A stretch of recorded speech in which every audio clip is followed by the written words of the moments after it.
اس کا بیسیکلی جو فیکٹر ہے وہ کلائمیٹ چینج ہے یا اس سے ہٹ کے کچھ ہے؟ مظفر آباد سائڈ پہ ہم نے سنا، کل چکوال کی طرف ہم نے سنا کہ کلاؤڈ برسٹ ہو گیا، اس کے علاوہ بھی چند ایک دو تین جگہ سے ایسی ہی خبریں آئیں، تو اس والے مونسون میں اتنے ایونٹس کلاؤڈ برسٹ کے ہو کیوں رہے ہیں؟ یہاں پہ بات یہ زیر غور ہے اور غور طلب ہے کہ پاکستان کا مونسون 2025 میں کچھ ایسی عوامل ہو رہی ہیں جو نارمل پیٹرن سے ڈیفرنٹ ہیں. یعنی ہم 2025 کی جولائی کو خالی مونسون کی بارشیں ہم نہیں کہہ سکتے. ریزن یہ ہے کہ مونسون کے ساتھ ساتھ مغربی ہواؤں کا بھی یکے بعد دیگرے سلسلہ پاکستان میں آ رہا ہے. تو اس مونسون کے اندر مونسون کے ساتھ ساتھ مغربی ہواؤں کا بھی ایک بہت اثر ہے. جیسا کہ آپ نے اس کو کلائمیٹ چینج کی بات کی، تو در حقیقت اس میں ایک بہت بڑا عمل کلائمیٹ چینج کا ہے. اگر بات کی جائے کلائمیٹ چینج کی تو میں آپ کے سامنے ایک بہت امپورٹنٹ فیکٹس رکھنا چاہتا ہوں. بلوچستان کی جو ابھی ہم دیکھ رہے ہیں، نارتھ ایسٹرن بلوچستان، کوئٹہ پشین، لورالئی، بارخان، کولو، وسطی محمد اور اس کے ساتھ ساتھ لسبیلا اور آوران کا ریجن، یہ عموماً مونسون کا ریجن ہی نہیں ہے. لیکن اس سال پاکستان میں اس ریجن میں بارشیں آ رہی ہیں اور یہ مونسون کی نارمل ٹریک سے کافی ڈیفرنٹ ہے. ہم نے خیبر پختونخوا میں اس بار کافی بارشیں دیکھی ہیں. یہ بارشوں کا ہونا جو ہمارے خیبر پختونخوا چونکہ ہمارے نارتھ پہ ویسٹ پہ ہے، اس کے اوپر جو سسٹمز بنتے ہیں وہ زیادہ تر مغربی سسٹمز بنتے ہیں. اس سال اگر ہم دیکھیں میڈیٹرینین سی 6 ڈگری سینٹی گریڈ اپنے نارمل سے اوپر ہے، اور میڈیٹرینین سی میں ایک ہیٹ ویو ڈیولپڈ ہے.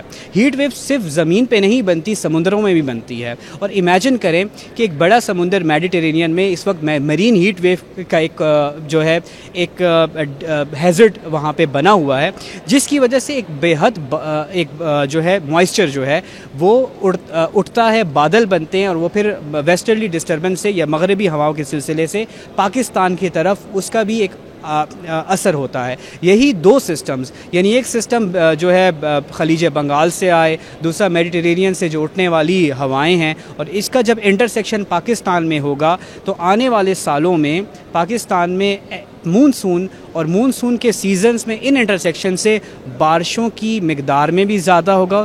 ایسی جگہوں پہ بھی بارشیں زیادہ برسیں گی جہاں پہ اتنی بارش برسنے کا کوئی کانسیپٹ ہی نہیں تھا. چکوال میں کچھ ویدر اسٹیشنز میں پرٹیکولرلی جو کہ نارتھ آف چکوال ہے، چوہا سید شاہ، وہاں پہ آلموسٹ 470 ملی میٹر کی بارش 470 ملی میٹر کی بارش ایک بہت ڈینجر سائن ہے. آپ نے دیکھا بھی ہوگا کہ جہلم کے اندر جو رسول بیراج کے پاس جو ریجن ہے وہاں پہ ایک دم ہائی فلڈ سچویشن بن گئی. اور اس کے کنٹراسٹ پہ منگلا میں اس وقت 45% بھرا ہوا، منگلا خالی، لیکن منگلا سے نیچے ڈاؤن سٹریم رسول میں ایک دم سیلابی صورتحال بننے کا مطلب یہ ہے کہ نارمل جہلم کے اندر پانی جو ہے وہ ہمارے پاس جو ہے نارتھ سے آتا ہے، کشمیر سے آتا ہے. جہلم کے اندر ہم نے منگلا بنایا اس لیے کہ اپر کیچمنٹ کے سے آتے ہوئے منگلا اس کو روکے، لیکن ایسی موسمیاتی عوامل ہو کہ منگلا سے نیچے رسول پہ ایک دم ہائی فلڈ کی سچویشن بننا اور منگلا ڈیم کا خالی ہونا، یہ بھی ایک موسمیاتی تبدیلی کی طرف اشارہ ہے کہ پانی وہاں پہ زیادہ ہو رہا ہے جہاں پہ ہمارے پاس ڈیم نہیں ہے. میں بات کروں تربیلا ڈیم کی، تربیلا ڈیم آلموسٹ 80% بھرا ہے، لیکن اس وقت تربیلا ڈیم کے اندر فلو نارمل ہے. ہمارے نارتھ پہ اس وقت کوئی سسٹم نہیں ہے جو کہ کیونکہ موسم میں کچھ ٹمپریچر میں سٹیبلٹی آئی تھی پچھلے 4-5 دن، ہمارے گلیشیئر میلٹنگ میں کچھ کمی آئی جس کی وجہ سے تربیلا سٹیبل ہوا. لیکن یہاں پہ ایک اور خطرے کی علامت یہ کہ ہم نے تربیلا میں سٹیبلٹی دیکھتے ہوئے ہمیں کالا باغ میں اس وقت ہائی فلڈ کی سچویشن بنی ہوئی ہے. میڈیم پہ کالا باغ پہنچا ہوا ہے اور میڈیم سے اب یہ ہائی فلڈ کی طرف forecast federal flood forecasting division بھی دے چکا ہے اور این ڈی ایم اے کی ٹیم بھی اس کو نوٹ کر رہی ہے. یہاں پہ ایک دم ایک اندر سائن کہ تربیلا کے اوپر نارمل ہونا اور ایک دم نیچے ڈاؤن سٹریم پہ کالا باغ کا ہائی پہ ہونا، یہ بھی اشارہ ہے کہ جو کل اسلام آباد اور راولپنڈی میں بارشیں ہوئیں وہ جا کے انڈس میں ملی لیکن تربیلا سے نیچے.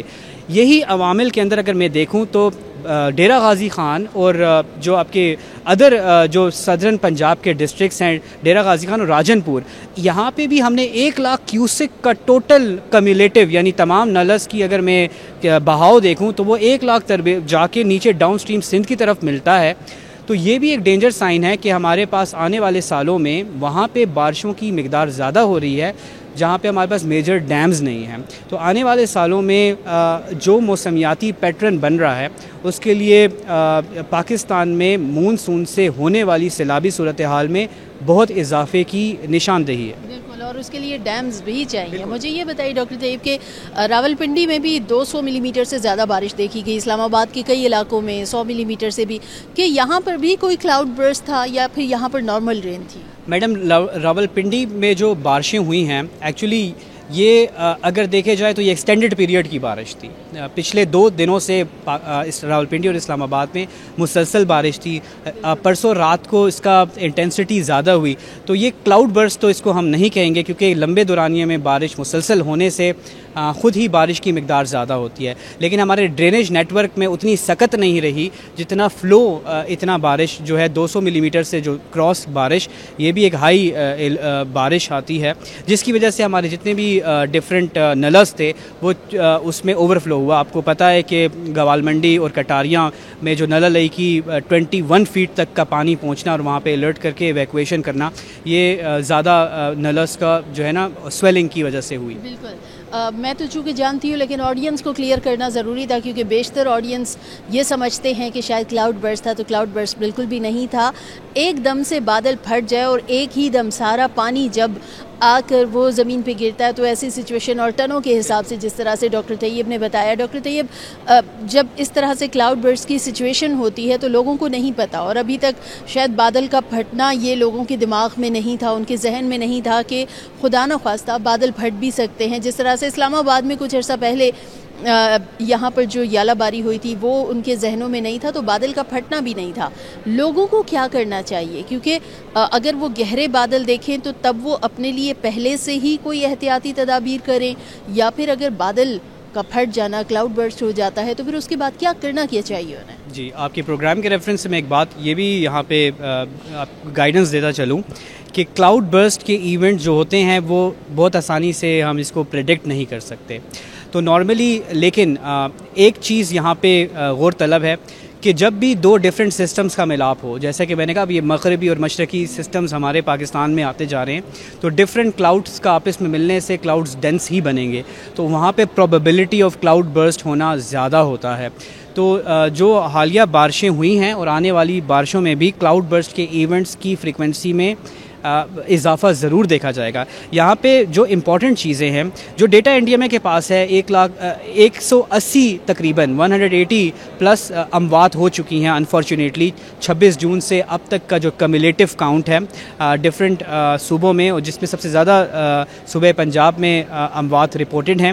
ان میں سے 51% جو ٹوٹل ڈیتھس رپورٹڈ ہیں یہ انفارچونیٹلی کچے مکانات کے گرنے کی وجہ سے ہے، یا اس کے علاوہ الیکٹروکیوشن، بجلی کا کوئی کرنٹ لگے، کیونکہ نمی میں بجلی کا کرنٹ لگنا بہت اس کی پروبیبلٹی بھی بڑھتی ہے، یا ڈروننگ یا بچوں کے ڈوبنے کی اطلاعات زیادہ ہیں. یہ وہ ایکچولی چیزیں ہیں جس طرح الیکٹروکیوشن، بجلی کے کرنٹ لگنوں میں کچھ سیکنڈز میں ہی انفارچونیٹلی اس سے ڈیتھ ہو جاتی ہے اور رسپانس دیا نہیں جا سکتا. ڈوبنا بھی آپ کو پتہ ہے، سانس آپ چند 30 سیکنڈ سے زیادہ سانس آپ روک نہیں سکتے، خدا نہ خواستہ بچہ کوئی بچہ ڈوبے تو اس سے بھی ہو سکتا ہے. نارملی جہاں ہیوی اسپیل ہو، اور جس طرح ہماری ڈیزاسٹر الرٹ ایپلیکیشن ہے، ہم مختلف الرٹس دیتے ہیں، نہ صرف ہم بلکہ پروونشل گورنمنٹ بھی اپنی رسک کمیونیکیشن کے تھرو، میڈیا کے تھرو، ڈفرینٹ پلیٹ فارمز کے تھرو ہم پیشگی اطلاعات فراہم کرتے ہیں. نمبر 1، پیشگی اطلاعات جب آپ کو مل جائیں، ویدر کی سچویشن پتہ چل جائیں، تو غیر ضروری باہر گھروں سے نہ نکلیں. اسپیشلی اپنے بچوں کو تو ضرور حفاظت میں رکھیں. باہر آپ کو پتہ ہے ڈرینیج نیٹ ورکس میں خدا نہ خواستہ کوئی بھی کوئی ہول وہ کھلا ہوا ہو وہاں پہ ڈوب سکتا ہے. سیکنڈلی امپورٹنٹ چیز کچے مکانات جو ہیں پہلے اپنے گھروں میں پانی جمع ہونا دے. نارملی جو آپ کے چھت ہوتی ہیں, چھت میں نارملی ہم لوگ کہیں دن تک اپنے چھتوں پہ جاتے نہیں ہیں, تو اگر وہاں پہ چھتوں کی جو نلز ہیں یا ڈرینیج ہیں, واٹر سپاؤٹس ہیں, خدا نخواستہ وہ چوک ہوئے ہوں اور پانی وہاں پہ ریٹین کر جائے تو آبویسلی اس سے بھی چھت گر سکتی ہیں. اس کے علاوہ الیکٹریکل پولز کے قریب جانے سے ضرور آپ بچیں. ریزن یہ ہے کہ نمی میں الیکٹریکل کنڈکٹیوٹی بڑھتی ہے, اور اس کے علاوہ اپنے الیکٹریکل جتنی بھی ڈیوائسز ہیں ان کو آپ چیک کریں کہ کوئی موئسچر والے ایریا میں آپ اس کو نہ لے جائیں. اس کے علاوہ غیر ضروری سفر بالکل نہ کریں آپ, اور اسی طرح موسمیاتی جتنے بھی پیٹرنز ہیں اس کو ضرور دیکھیں. بہت شکریہ ڈاکٹر طیب کی, بہت اہم ترین معلومات آپ نے سنی. اور کلاؤڈ برسٹ یقیناً جب اس طرح سے دو سلسلوں کا ملاپ ہوگا تو موسم جو ہے وہ مزید بگڑ سکتا ہے. یہ الارمنگ ہوتا ہے. گہرے بادل دیکھ کر سیر و تفریح کے پلانز بنانے کے بجائے بہتر یہ ہے کہ اپنے گھروں کے اندر رہیں. کہیں پر اگر پانی دیکھتے ہیں تو خدارا ان میں سوئمنگ کرنے سے گریز کریں, کیونکہ بیشتر حادثات اس طرح سے بھی ہوئے ہیں کہ جن میں نوجوان لڑکے ہوتے ہیں, مرد حضرات ہوتے ہیں, وہ ان پانیوں میں جاتے ہیں کہ ہم نے اب سوئمنگ کرنی ہے. بچے اس میں انجوائے کرتے ہیں, تو ایسا بالکل بھی نہ کرے, کیونکہ ڈرینیج سسٹم جیسے کہ ڈاکٹر طیب نے بھی کہا کہ بالکل ہمارا کمزور ہے, اتنا اچھا نہیں ہے, اتنا پائیدار سسٹم نہیں ہے. تو اپنا اور اپنے پیاروں کا خیال رکھنے کے لیے بہت ضروری ہے کہ آپ احتیاطی تدابیر پر لازمی عمل کریں.